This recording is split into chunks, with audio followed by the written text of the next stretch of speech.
ఓం శాంతి. శివ్ బాబా యాద్ హై. అవ్యక్తంలో అవ్యక్తం అనే కార్యక్రమానికి స్వాగతం. ఈ అవ్యక్తంలో అవ్యక్తం అనేది ప్రతి జనవరి 18న అవ్యక్త బాప్దాదా వినిపించినటువంటి అవ్యక్త మురళీల ఆధారంగా మనందరి ముందుకు అవ్యక్త మాసం కోసం, కొత్త సంవత్సరం కోసం అవ్యక్త బహుమతిగా మన ముందుకు వస్తుంది. కాబట్టి ప్రతి ఒక్కరూ కూడా ఈ అవ్యక్తంలో అవ్యక్తంను సద్వినియోగం చేసుకుని బాబా యొక్క ఆశను పూర్తి చేయడానికి శుభభావనతో, శుభకామనతో పురుషార్థం చేస్తారని ఆశిస్తూ ఉన్నాము. ఈరోజు అవ్యక్తంలో అవ్యక్తం అవ్యక్త మురళి 18 జనవరి 1970. బాబా చెప్తున్నారు, సంపూర్ణ అర్పణ ద్వారా ఆత్మిక శక్తి యొక్క ప్రాప్తి. ఆత్మిక శక్తి ప్రాప్తించాలి అంటే మనం సంపూర్ణ అర్పణ అవ్వాలి. అయితే సంపూర్ణ అర్పణ ఏ విధంగా అవ్వాలి, దానికి విధి విధానాలు ఏంటి అనేది జనవరి 18, 1970లో అవ్యక్త బాప్దాదా వివరించారు. ఈరోజు బాప్దాదా ప్రతి ఒక్కరి సితార యొక్క సంపూర్ణత యొక్క సమీపతను చూస్తున్నారు. ఈరోజు బాప్దాదా మనల్ని అందరినీ కూడా ఒక సితార నక్షత్ర రూపంలో చూస్తున్నారు. మరి నక్షత్రం లేదా సితార యొక్క సంపూర్ణత ఏమిటి, ఆ సంపూర్ణతకు సమీప గుర్తులు ఏమిటి అనేది బాబా తెలియజేస్తున్నారు. బాబా చెప్తున్నారు, మీ గురించి మీకు తెలుసు, మీరు ఎంతవరకు సంపూర్ణ స్థితికి చేరుకుంటున్నారు అని. మనందరి స్థితి, ఎవరి స్థితి వాళ్ళకి స్పష్టంగా తెలుస్తుంది. ఎప్పుడైతే మనం సంపూర్ణ మౌనం పాటిస్తూ ఉంటామో, అంతర్ముఖిగా అవుతూ ఉంటామో, ఏకాంతంగా ఉంటూ బాబాని స్మృతి చేస్తామో, అప్పుడు మన ఆత్మలో ఉన్నటువంటి బలహీనతలు, మన ఆత్మలో ఉన్నటువంటి శక్తులు మనకు స్పష్టంగా మనసు అనే దర్పణం మీదకి వస్తాయి. కనుకనే బాబా చెప్తున్నారు, మీ గురించి మీకు తెలుసు కదా, మీ యొక్క సంపూర్ణ స్థితికి మీరు ఎంత సమీపంగా ఉన్నారు అనేది మీకు తెలుసులే అని బాబా అంటున్నారు. అయితే బాబా అలా చెప్పి పూర్తి చేయటం లేదు. సంపూర్ణత యొక్క పరిశీలన గురించి కూడా బాబా చెప్పారు. సంపూర్ణత యొక్క పరిశీలన ఎలా చేసుకుంటారు, దానికి విధి ఏమిటంటే బాబా చెప్పారు, అన్ని విషయాలను అన్ని విధాలుగా అన్ని రూపాలలో పరిశీలించగలరు. సంపూర్ణత యొక్క పరిశీలన బాబా ఏం చెప్తున్నారు, అన్ని విషయాలను అన్ని విధాలుగా అన్ని రూపాలలో పరిశీలించగలరు. ఇక్కడ బాబా చెప్పింది ఏంటి అంటే, అంతర్ముఖిగా ఈ శుభభావన శుభకామనతో మీ ముందుకు ఏవైతే విషయాలు వస్తాయో వాటిని అన్ని విధాలుగా అన్ని రూపాల్లో పరిశీలించాలి తప్ప పరదర్శన, పరమతం ఈ విధంగా ఇతరుల యొక్క చింతనలో సమయాన్ని, శక్తిని వ్యర్థం చేసుకోమని బాబా చెప్పట్లేదు. స్వాచింతన విషయంలో అన్ని విషయాలను అన్ని విధాలుగా, ఒక వ్యక్తి కావచ్చు, విషయం కావచ్చు, పరిస్థితియే కావచ్చు, సంఘటనే కావచ్చు, ఏదైనా సరే స్వచింతన, స్వపురుషార్థం ముందుకు వెళ్ళే విషయంలో అన్నిటినీ కూడా అన్ని విధాలుగా పరిశీలించడమే సంపూర్ణత యొక్క పరిశీలన అంటున్నారు. అంటే బాబా చెప్తున్నారు, సంపూర్ణం అవ్వాలి అంటే అన్ని విషయాలను కూడా సంపూర్ణంగా సగం సగం పరిశీలించి వదిలేయడం కాదు, పూర్తిగా పరిశీలించుకుని స్వయం పరివర్తన అవ్వండి అని బాబా చెప్తున్నారు. బాబా అంటున్నారు, వికర్మలు అనేవి స్మృతికి వినాశనం అయిపోతాయి.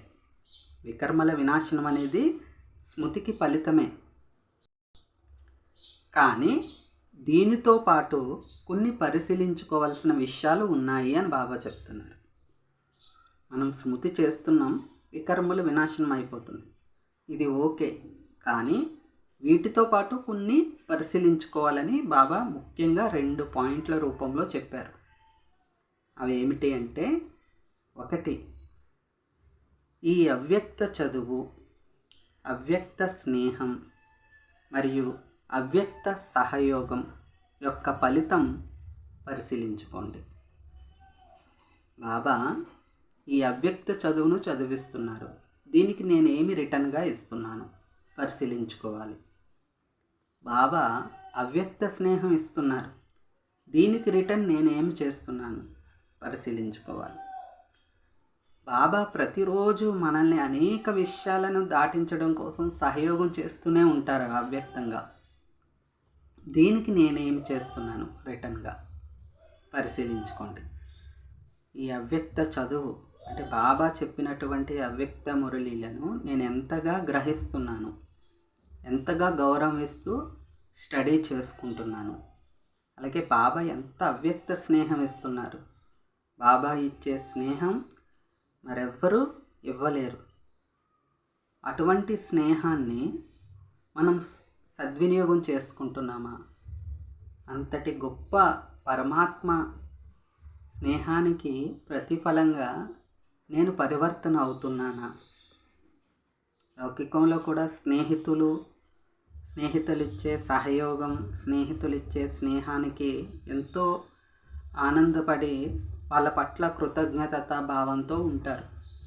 అటువంటిది భగవంతుడే స్నేహితుడిగా వచ్చి మనకి స్నేహం ఇస్తున్నప్పుడు మనం కూడా దానికి రిటర్న్గా బాబాకు ఎంత స్నేహం చేస్తున్నాము, బాబా చెప్పే చదువుకు రిటర్న్గా మనం ఎంతగా పరివర్తన అవుతున్నామన్నది పరిశీలించుకోండి అంటున్నారు బాబా.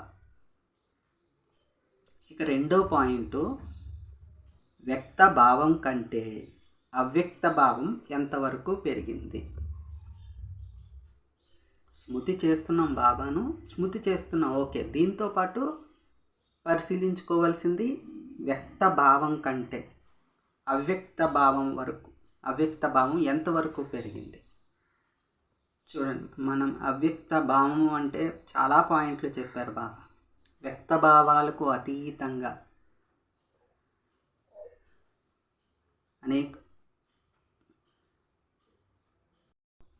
వ్యక్త భావం నుండి అవ్యక్త భావం ఎంతవరకు పెరిగింది అని అడిగారు కదా బాబా.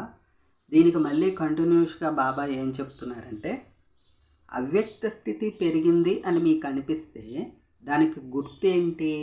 మనలో నడవడిక అనేది అలౌకికంగా ఉంటుంది. లౌకిక గుర్తులు కనిపించవిక. మనలో గనక అవ్యక్త స్థితి పెరిగింది అంటే మన నడవడిక అంటే ఆలోచన కావచ్చు, మనం మాట్లాడే విధానం కావచ్చు, మన దృష్టి కావచ్చు, అలాగే మన యొక్క ప్రవర్తన, ఇతరుల పట్ల భావన, ఇవన్నీ కూడా ఎలా ఉంటాయి అంటే అలౌకికంగా. ఎంతెంతగా బ్రాహ్మణ కులంలో స్నేహం, సమీపత ఉంటుందో అంతగా దైవీ రాజ్యంలో కూడా సమీపత ఉంటుంది. బాబా చెప్పేటటువంటి ఈ అవ్యక్త మురళీలన్నీ కూడా చాలా సూక్ష్మాతి సూక్ష్మంగా ఉంటాయి అని మనందరికీ తెలుసు. ఇక్కడ ఎంతెంత బ్రాహ్మణ కులంలో స్నేహము, సమీపత, ఈ 2 అండర్లైన్ చేసుకోవాలి. స్నేహము అంటే ఆత్మీయ స్నేహంతో, ఎంత బ్రాహ్మణాత్మలతో సాంగత్యం ఉంటే అంత దైవీ రాజ్యంలో వస్తామని కాదు. బ్రాహ్మణాత్మలతో స్నేహం యొక్క పర్సంటేజ్, ఆత్మీయత యొక్క పర్సంటేజ్ ఎంతగా ఉంటుందో అంతగానే దైవీ రాజ్యంలో సమీపత ఉంటుంది. అంతేగాని ఇక్కడ వ్యక్తుల యొక్క సంఖ్య కాదు. ఇంతమంది బ్రాహ్మణాత్మలతో ఉన్నాం కాబట్టి ఇంత రాజ్యంలో వస్తాము, అది కాదు ఇక్కడ బాబా చెప్పేది.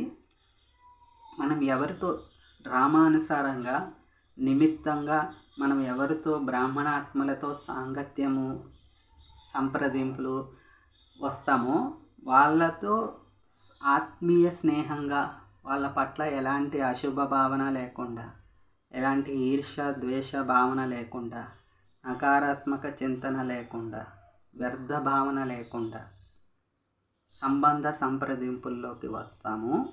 అంతంతగా మనం తిరిగి దైవీ రాజ్యంలో అంతా సమీపంగా ఉంటాము అని బాబా చెప్తున్నారు. బాబా అంటున్నారు, ఈ సంవత్సరంలో మానసిక సమస్యలు, తనువు యొక్క సమస్యలు, వాయుమండలం యొక్క సమస్యలు, ఇలా అనేక సమస్యల పర్వతాన్ని స్నేహం సహయోగం అనే వ్రేలుతో ఎత్తండి. సమస్యల పర్వతం అంటున్నారు బాబా. ఏ సమస్యలు? మానసిక సమస్యలు, తనువు యొక్క సమస్యలు, అలాగే వాయుమండలం యొక్క సమస్యలు. ఇవన్నీ కలిసి ఒక పర్వతం రూపంలో మీ ముందుకు వస్తుంది. మరి ఈ పర్వతాన్ని శాస్త్రాల్లో స్మృతి చిహ్నంగా చూపించారు కదా, గోవర్ధనగిరి పర్వతం. ఈ గోవర్ధనగిరి పర్వతాన్ని ఒక వేలుతో పైకి ఎత్తినట్లు స్మృతి చిహ్నంలో చూపించారు.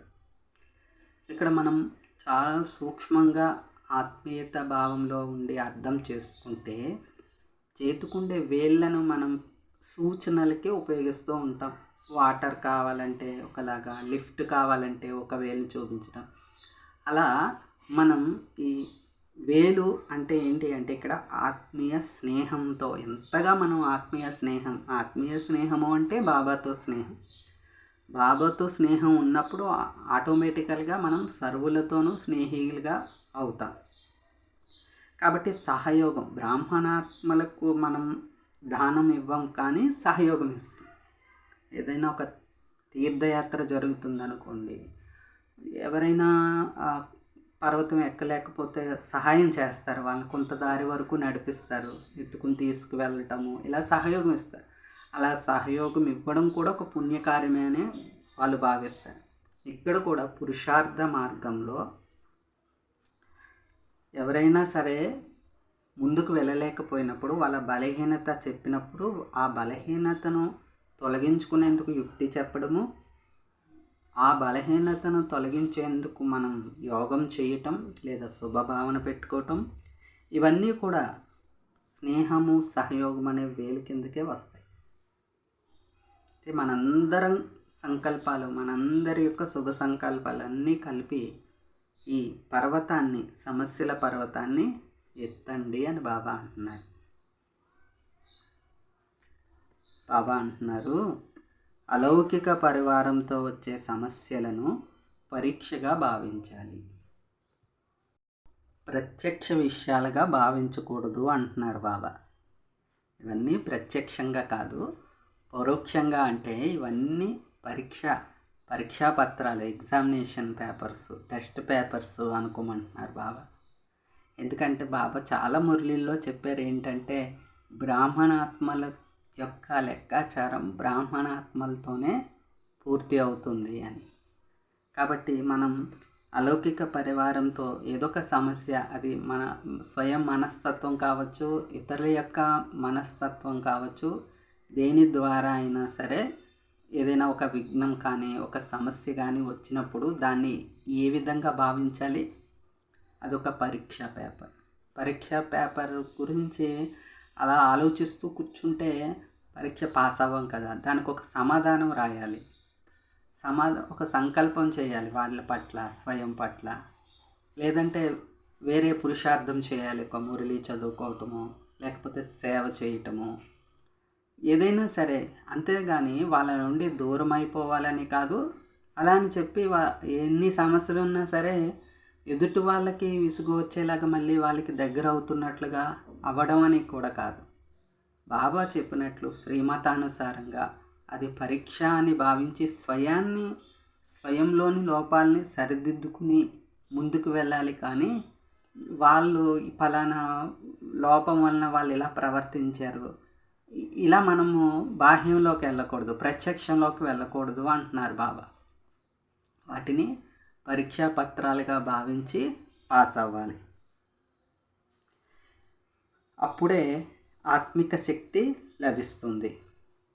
బాబా అంటున్నారు, లోపల బయట ఉన్న చెడు అంతటిని సంపూర్ణంగా అర్పణ చేయనంత వరకు ఆత్మిక శక్తి రాదు. బాబా చెప్పే మురళి ఎవరి కోసం? స్వయం నా కోసం అని భావించాలి. క్లాస్లో కూర్చున్న అందరి కోసం అని కాదు. బాబా ప్రతి పాయింట్, ప్రతి అక్షరం, ప్రతి భావన నన్ను చూసే బాబా చెప్తున్నారని భావించినప్పుడు స్వయంలో ఏమైతే లోపాలు, బలహీనతలు ఉన్నాయో వాటికి సలహా సూచనలు బాబా చెప్తున్నారు, వాటిని తొలగించుకునేందుకు బాబా యుక్తులు చెప్తున్నారని మన మనసుకి అర్థమవుతుంది. కాబట్టి బాబా అంటున్నారు, లోపల బయట ఉన్న చెడు అంతటిని సంపూర్ణంగా అర్పణ చేయనంత వరకు ఆత్మిక శక్తి రాదు. ఈ చెడు అనేది లోపల బయట అంటున్నారు బాబా. బయట అంటే బయట, లోపల అంటే ఇక్కడ అర్థం కొన్ని బయట మన బలహీనతలు కొన్ని బయట కనిపించేస్తూ ఉంటాయి. అవి అందరికీ అర్థమవుతాయి, స్వయం అర్థమవుతాయి. కొన్ని వేరే వాళ్ళకి అర్థమవుతాయి, కానీ ఎంతగా మనం ఆలోచించినా సూక్ష్మ పరిశీలన చేసుకున్న మనలో బలహీనతలు కొన్ని తెలియకపోవచ్చు. కానీ ఎప్పుడైతే యోగంతో, మురళీలను చదవడంతో మన మనసుని అర్థంలా చేసుకుంటామో అప్పుడు స్వయంలోని కొన్ని లక్షణాలు, అలవాట్లు, కొన్ని భావనలు ఇవి కరెక్ట్ కాదు కదా అని లోపల ఎక్కడి నుండో ఒక శబ్దం వస్తున్నట్లు అందరికీ అనిపిస్తుంది. ఇది పురుషార్థం చేయాలనే లక్ష్యం, తీవ్ర పురుషార్థం చేయాలనే లక్ష్యం ఉన్న ప్రతి ఒక్కరికి కూడా ఈ లోపం వల్లనే నాకు ఇలా జరుగుతుంది అనేది స్పష్టమైపోతుంది. భలే ఆ లోపాన్ని దాటుకోగలగడం, దాటుకోలేకపోవడం అది వేరే విషయం, కానీ ఈ లోపం వల్లే నేను ముందుకు వెళ్ళలేకపోతున్నాను. ఇలా సూక్ష్మంగా ఒక బలహీనత అనేది స్పష్టమవుతూ ఉండవచ్చు. కాబట్టి ఈ లోపల బయట అనేవి సంపూర్ణ అర్పణ చేసేయాలి. మనం రోజు కూడా అమృతవేళ యోగంలో, అలాగే ట్రాఫిక్ కంట్రోల్స్లో కావచ్చు, లేదా సాయంత్రం యోగం, సంధ్యాయోగంలో కావచ్చు, మనలోని బలహీనతలు, అందుకనే అవ్యక్త మాసం కోసం అనేక రకాలుగా మనం చార్ట్లు పెట్టుకుంటూ ఉంటాం. కాబట్టి ఈ చార్ట్స్లో మనం బాబా చెప్పినట్లుగా బయటికి ఏవైతే కనిపిస్తున్నాయో అవి ఈజీగా వదిలేయగలుగుతాం. లోపల అంతరాత్మలు ఏవైతే దాగి ఉన్నాయో, అప్పుడెప్పుడో జన్మలు, 63 జన్మల్లో ఏదో ఒక జన్మది దాక్కుని ఉంటే దాన్ని కూడా మనం తీసివేసి సంపూర్ణ అర్పణ చేసేయండి అని బాబా అంటున్నారు. బాబా చెప్తున్నారు, ఆలోచించి ఆలోచించి అర్పణ చేస్తే శక్తి రాదు. అంటే బలహీనత తెలుసు, కానీ అందరికీ ఉందిలే ఈ బలహీనత, నేను దీన్ని అర్పణ చేస్తే ఏముందిలే, దీన్ని తొలగించుకుంటే ఏముందిలే, ఏదైనా రాయల్టీగా ఉండాలంటే ఈ మాత్రం బలహీనత, ఈ మాత్రం ఇది ఉండాలి అనేసి అనుకుంటారు కదా. అందుకని బాబా చెప్తున్నారు ఏంటంటే, ఆలోచించి ఆలోచించి అర్పణ చేస్తే దాని నుండి శక్తి రాదు, ఆత్మిక శక్తి రాదు. అయితే బాబా 1970లోనే చెప్పారు ఏంటంటే, రానున్న సంవత్సరం కోసం విదేహీని భాగస్వామిగా చేసుకుంటే విదేహీ అవ్వడంలో సహయోగం లభిస్తుంది. బాబా ఎవరు? విదేహి. బాబాను భాగస్వామిగా చేసుకుంటే స్వయం మనం విదేహి అవ్వడంలో సహయోగం లభిస్తుంది. అంటే తింటూ, త్రాగుతూ, కూర్చుంటూ, లేస్తూ, అన్ని పనులు చేసుకుంటూ, ఎవరిని భాగస్వామిగా చేసుకుని అన్ని పనులు చేసుకోవాలి, బాబాను భాగస్వామిగా చేసుకుని అన్ని పనులు చేసుకోవాలి. ఎక్కడ కూర్చోబెడితే అక్కడ కూర్చుంటాను బాబా, ఏమి తినిపిస్తే అవే తింటాను బాబా, ఏవి ధరింప చేస్తే అవే ధరిస్తాను బాబా. ఇలా కేవలం నోటితో చెప్పేవి పురుషార్థం లెక్కలోకి రావు.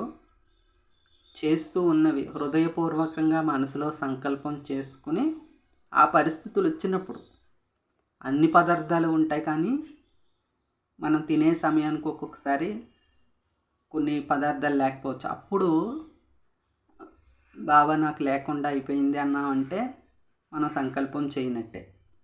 కాబట్టి ఏది లభించినా తింటున్నాం, ఏది లభించినా ధరింపు చేస్తున్నాం, ఏ స్థానం లభించినా బాబా ఇచ్చారనుకున్న ఆ స్థానంలో ఉంటున్నాం.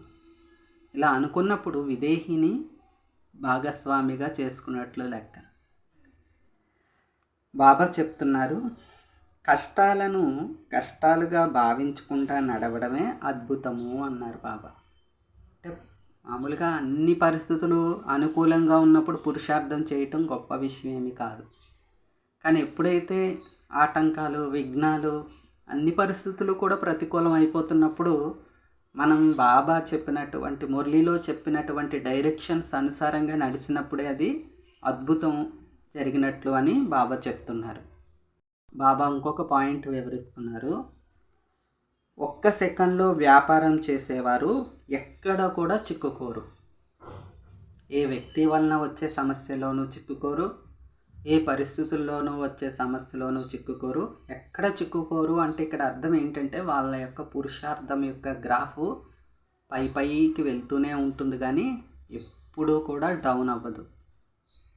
ఒక్క సెకండ్లో బాబా అంటారు కదా, జ్ఞానం ఒక్క సెకండ్ యొక్క విషయమే, యోగం ఒక్క సెకండ్ యొక్క విషయమే. ఒక్క సెకండ్ శక్తిశాలి యోగం చేసినప్పుడు మనం అరగంట కూర్చుంటాం, లేదంటే ఒక 10 నిమిషాలు, 15 నిమిషాలు, 30 నిమిషాలు యోగంలో కూర్చున్నప్పటికీ మొత్తం సమయం అంతా బాబా దగ్గర పెట్టినట్లు కాదు కదా అర్థం. కానీ మన ప్రయత్నం చేసినప్పుడు ఆ 30 నిమిషాలలో ఒక్క సెకండ్ అయినా మన ఆత్మ పాయింట్ పరమాత్మ పాయింట్ని టచ్ చేసి వచ్చిందంటే ఆ ఒక్క సెకండ్ వ్యాపారం జరిగినట్లే. ఇలా జరిగినప్పుడు ఎక్కడా చిక్కుకోరు. బాబా అంటున్నారు, ఈ విధంగా చేయాలి అంటే అంతిమ స్థితిని చూస్తూ వేగంగా వెళ్ళాలి. అయితే ప్రస్తుత సమయం చూస్తే ఇక అంతిమ సమయం, అంతిమ గడియలు వచ్చినట్లు అందరికీ కనిపిస్తున్నాయి కదా. దీన్ని చూస్తూ పురుషార్థం చేయాలి అంటే ఇక్కడ అర్థం ఎక్కడ కూడా టైం వేస్ట్ చేసుకోకూడదు. ఇప్పుడు అన్ని విధాలుగా కూడా మాయ అనేక కొత్త రూపాలలో, చాలా అట్రాక్టివ్ రూపంలో, అంటే ఇది మాయ అని తెలుసుకోకుండానే బాబా రూపంలోనే, బాబా రూపం ధరించే కూడా మాయ వస్తుంది అంటారు కదా.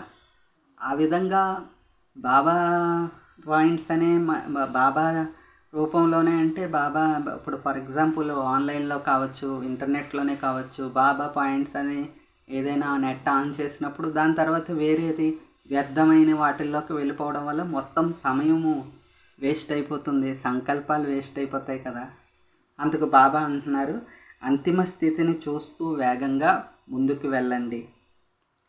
బాబా లాస్ట్లో చెప్పారు ఏంటంటే, ఎప్పుడు కూడా వేగంగా వెళ్ళే అవకాశం ఉంది, కానీ కేవలం ఒక హై జంప్ చేయాలి అంతే అంటున్నారు బాబా. హై జంప్ చేయడము అంటే బాబా కొన్ని మురళీల్లో స్పష్టం చేశారు ఏంటంటే, హై జంప్ అంటే ఒకే సమయంలో అనేక రకాల సేవలు చేయగలగడం అన్నమాట. అంటే ఒకే సమయంలో మనసా సేవ, ఏకదం అంటే ఒకే పెట్టికి ఒకే దెబ్బకి 2 పక్షులు అంటారు కదా. అలా ఏంటంటే బాబా చెప్తారేంటి, ఒకే టైంలో మనసు ద్వారా సేవ, వాచ ద్వారా సేవ, కర్మణ ద్వారా సేవ, అలాగే సంబంధ సంప్రదింపుల ద్వారా సేవ. ఇది హై జంప్ చేయటం. ఇలా బాబా ఏం చెప్తున్నారంటే, ఇప్పుడు కూడా అందరికీ లేటుగా వచ్చిన వాళ్ళకి కావచ్చు, అందరికీ ముందుకు వెళ్ళే అవకాశం ఉంది, కానీ కేవలం హై జంప్ చేయండి అని బాబా చెప్తూ ఉన్నారన్నమాట. కాబట్టి జనవరి 18, 1970లో సంపూర్ణ అర్పణ ద్వారా ఆత్మిక శక్తి యొక్క ప్రాప్తి అని బాబా చెప్పిన అవ్యక్త మురళిని మీరు మరలా చదువుకోవచ్చు. ఈ అవ్యక్త మురళిలో సంపూర్ణ అర్పణ ఎలా అవ్వాలి, ఆత్మిక శక్తిని ఎలా ప్రాప్తి చేసుకోవాలని బాబా మనకి తెలియజేశారు. అచ్చా, ఓం శాంతి.